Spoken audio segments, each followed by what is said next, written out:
The Injured Senior Podcast is here to help. Like it or not, the senior and elderly population is vulnerable to negligence committed by medical professionals, nursing homes, assisted living facilities, pharmaceutical and medical device companies, insurance companies, and everyday individuals and businesses.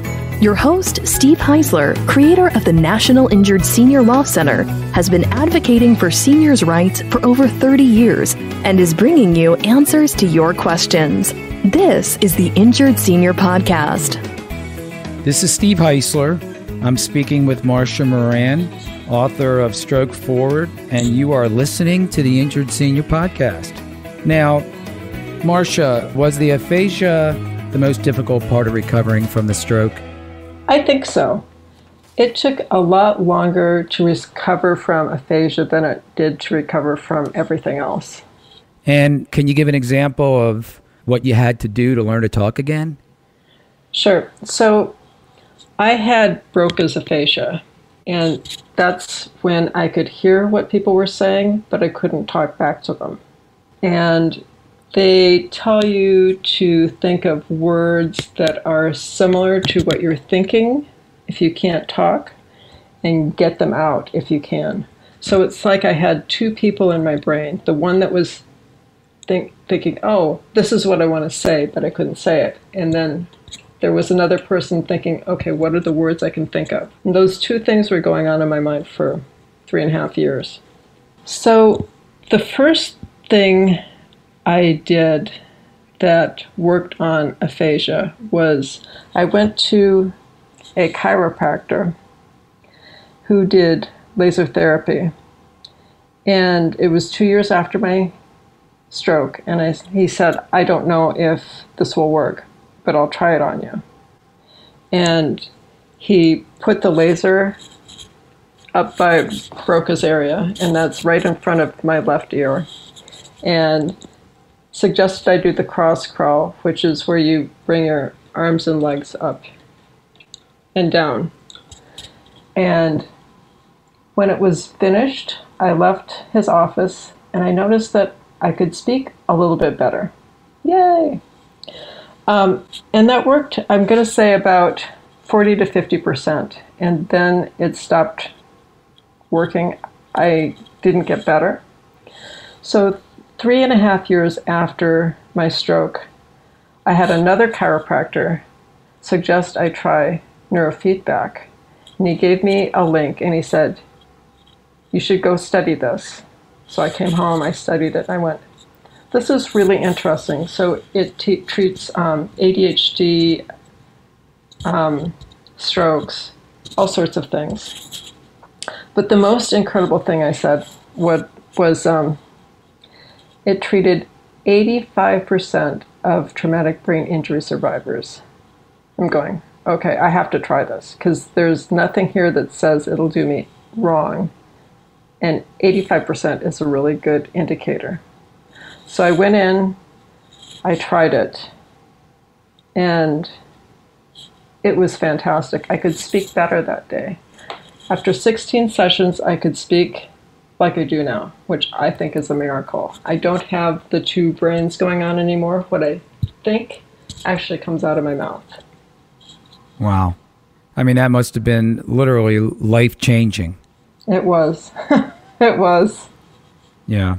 I mean, I speak for a living. I'm an attorney. If something like what happened to you happened to me, you know, it's shattered my life. So, yeah. And that was Dr. Fuller that you saw, right? Yes.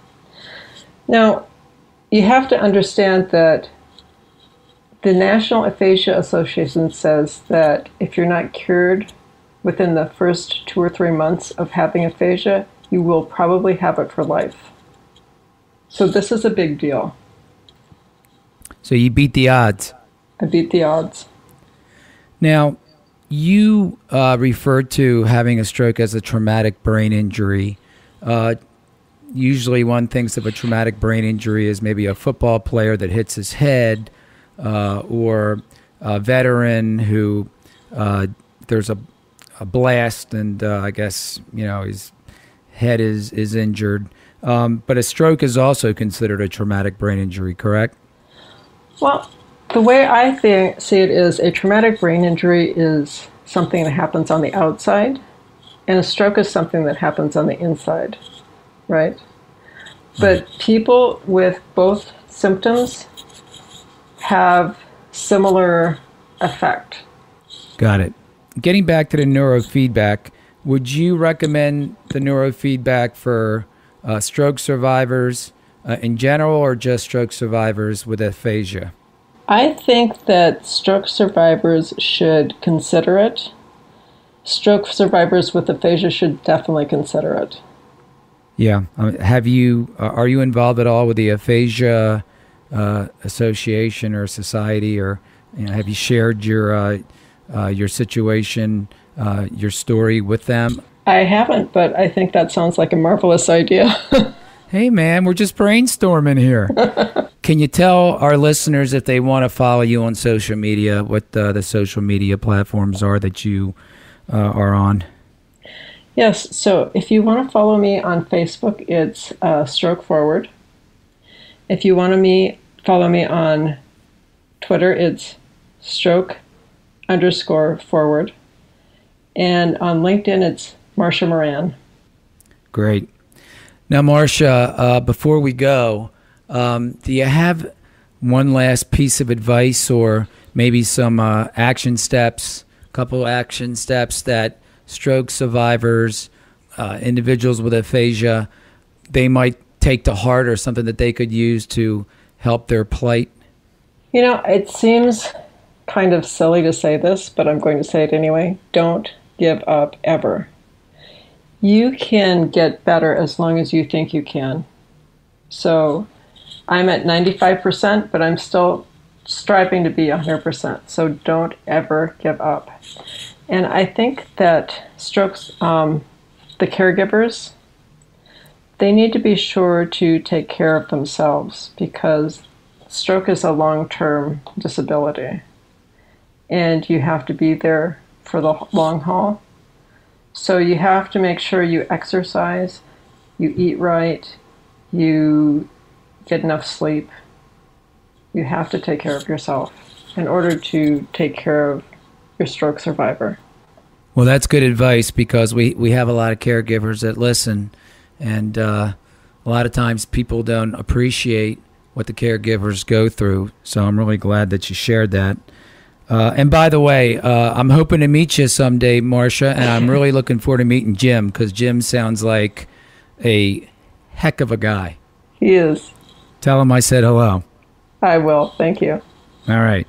So it was nice to have you on the podcast today, Marcia. Keep fighting the good fight, and we'll check back in with you soon to see how you're doing, and maybe you can tell us some more stories about your fight for healthcare advocacy, and we'll be real interested to hear what you have to say.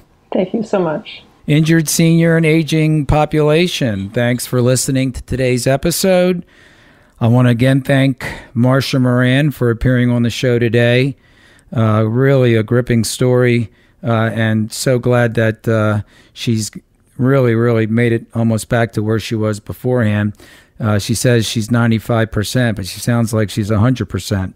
If you love this podcast, we would love for you to subscribe, rate, and give a review on any of the podcast platforms that you listen to.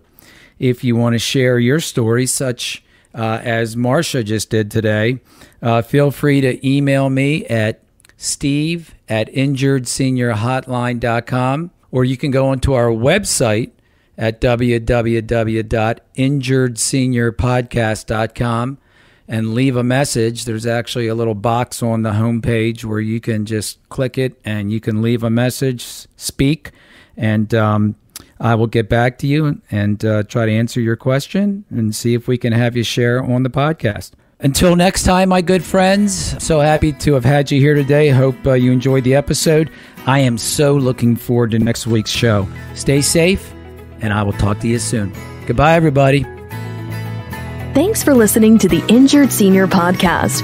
If you enjoyed the podcast, please rate, subscribe, review, and share on Apple, Google, or wherever you get your podcasts. Connect with us at injuredseniorpodcast.com and sign up for our newsletter.